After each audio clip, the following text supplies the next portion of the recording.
안녕하세요. 매일 아침 말씀 묵상에 오신 여러분을 진심으로 환영합니다. 1월 18일 목요일, 주의 증거들은 매우 확실하니. 기억절. 여호와께서 다스리시니 스스로 군의를 입으셨도다. 여호와께서 능력의 옷을 입으시며 띠를 띠셨으므로 세계도 견고히 서서 흔들리지 아니하는도다. 시편 93편 1절. 생각할 문제.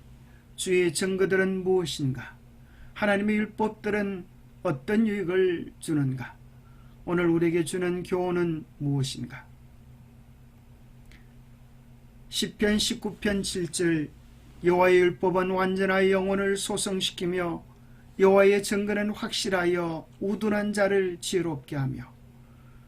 여호와여, 주의 증거들이 매우 확실하고 거룩함이 주의 집에 합당하니 여호와는 영원 무궁하시리이다.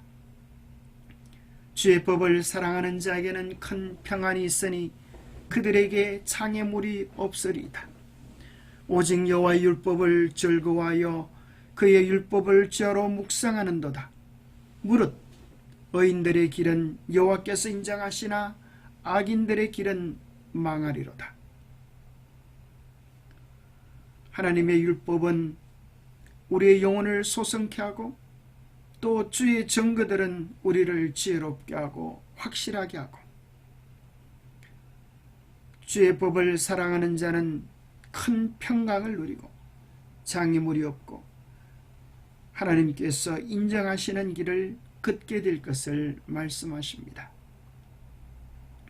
하나님의 도는 완전하고 여호와의 말씀은 순수하니 그는 자기에게 피하는 모든 자의 방패시로다.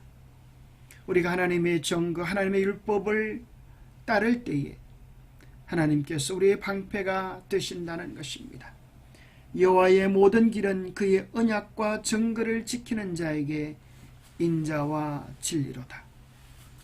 우리가 언약과 증거를 지킬 때에 하나님의 인자와 진리를 경험할 수 있다고 말씀하십니다. 히브리어 증거는 주님께서 그 백성의 종교적 사회적 삶을 다스리는 법과 규례의 집합체를 의미합니다. 증거라고 하는 말은 글자 그대로 드러남입니다. 하나님의 뜻을 드러내는 것입니다. 출애굽기 32장 15절에 보면 모세가 돌이켜 산에서 내려오는데 두 증거판이 그의 손에 있고 그 증거판이 십계명임을 알게 됩니다.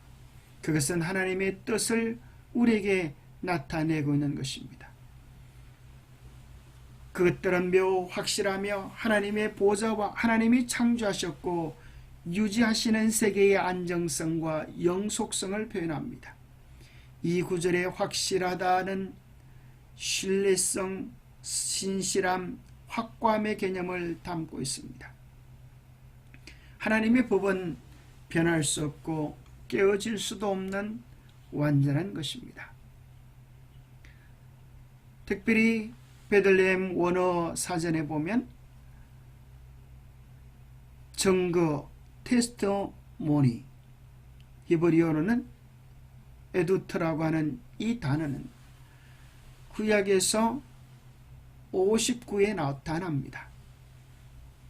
하나님의 율법은 그의 증거이다. 왜냐하면 그것은 바로 그 자신의 인격과 목적과 관련된 하나님 자신의 정언이기 때문이다. 하나님의 인격과 목적을 드러내는 증거이기 때문에 율법은 하나님의 증거입니다. 구약에서 증거는 기록된 말씀으로 이루어지지만 신약에서 증거의 핵심은 바로 복음의 선포이다. 놀라운 해석이라고 생각합니다. 신약에서는 복음을 통하여 하나님의 목적, 하나님의 뜻, 하나님의 구원의 계획을 드러내셨기 때문입니다. 그래서 신약에서의 증거는 바로 복음의 선포입니다. 하나님의 율법은 어떤 유익을 줍니까? 하나님의 율법은 하나님의 심판을 견딜 수 있는 어려운 삶의 길을 백성에게 가르칩니다. 그러므로 의인은 안전하고 안정된 하나님의 율법에 굳게 뿌리를 내리고 주 안에서 마음이 굳건하기 때문에 흔들리지 않습니다. 하나님의 법을 지키는 자는 아무도 그들을 넘어뜨릴 수 없으며 이는 그의 삶을 하나님께서 보호하시고 인도하심을 의미합니다. 하나님의 말씀은 시편 기자의 발의 등불로 묘사되어 원수의 숨겨진 올무로부터 그들을 보호합니다. 우리가 하나님의 율법 위에 바른 증거 위에 있을 때 우리는 어려운 삶의 길을 살게 되고 안정된 삶을 살게 되고 아무도 넘어뜨릴 수 없으며 하나님의 보호와 인도하심을 받게 됩니다. 율법은 우리에게 어떤 유익을 주는가? 민수기 23장 23절에 보면 야곱을 해할 점술이 없고 이스라엘을 해할 복술이 없도다. 이때에 야곱과 이스라엘에 대하여 논할진대 하나님께서 행하신 일이 어찌 그리 크냐 하리로다. 하나님의 백성들이 하나님의 계명 위에 굳게 섰을 때 그들을 해할 어떤 마법도 점술도 저주도 통하지 않음을 우리는 발람의 고백을 통하여 발견하게 됩니다. 그러나 그들이 하나님의 계명을 떠나고 이방인과 더불어 간음했을 때 하나님의 보호가 거두어지고 전염병으로 24,000명이 죽었던 사실을 발견하게 됩니다. 너희가 나를 사랑하면 나의 계명을 지키리라. 나의 계명을 지키는 자라야 나를 사랑하는 자니 나를 사랑하는 자는 내 아버지께 사랑을 받을 것이요 나도 그를 사랑하여 그에게 나를 나타내리라. 내가 아버지의 계명을 지켜 그의 사랑 안에 거하는 것 같이 너희도 내 계명을 지키면 내 사랑 안에 거하리라. 하나님을 향한 사랑과 그의 계명에 대한 순종이 하나임을 성경은 끊임없이 이야기해 주고 있습니다. 영감의 교훈입니다. 율법을 잊지 않도록 의식과 규례가 주어짐. 하나님께서는 의식과 규례를 주셔서 이것들을 시행함으로써 하나님을 기억하도록 계획하셨다. 그들이 하나님과 그들에게 주신 그분의 요구사항들을 너무도 쉽게 잊어버릴 우리가 있기 때문에 그들의 정신을 깨워 그들의 창조주를 섬기고 순종해야 할 의무를 깨닫도록 해야 하였다.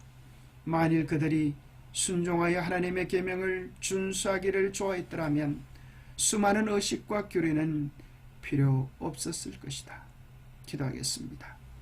하나님 아버지, 하나님을 알지 못하는 이 세상에 하나님의 계명으로 복음으로 하나님의 어떠하심을 드러내심을 인하여 감사합니다. 하나님의 계명과 복음 속에서 증거하시는 하나님의 구원의 계획과 하나님의 성품을 바르게 보게 하여 주시옵소서. 하나님의 계명도 사랑이고 복음도 본질이 사랑이고 그 모든 사랑은 궁극적으로 하나님과 통해 있음을 깨닫게 하시고 주님을 참으로 사랑하기에 하나님의 계명을 존중하며 복음을 우리의 삶에 온전히 받아들이게 도와주시옵소서. 하나님께 주시는 계명과 증거를 붙잡음으로 이 유혹 많은 세상에서 요동치 않게 하시고 하나님이 지켜주시고 인도하시는 섭리들을 보호들을 경험하도록 도와주시옵소서. 어두움 속에 인도하는 빛처럼 우리를 안전한 길로 이끌어 주시옵기를 우리 주 예수 그리스도로 머지하여 간절히 간구하옵나이다. 하나님의 말씀, 하나님의 계명, 하나님의 진리를 따라가는 자들은 안전하게 거할 것입니다. 날마다 주님을 바라보며 복음 안에서 참된 기쁨과 자유를 누리시기를 축복합니다. 감사합니다.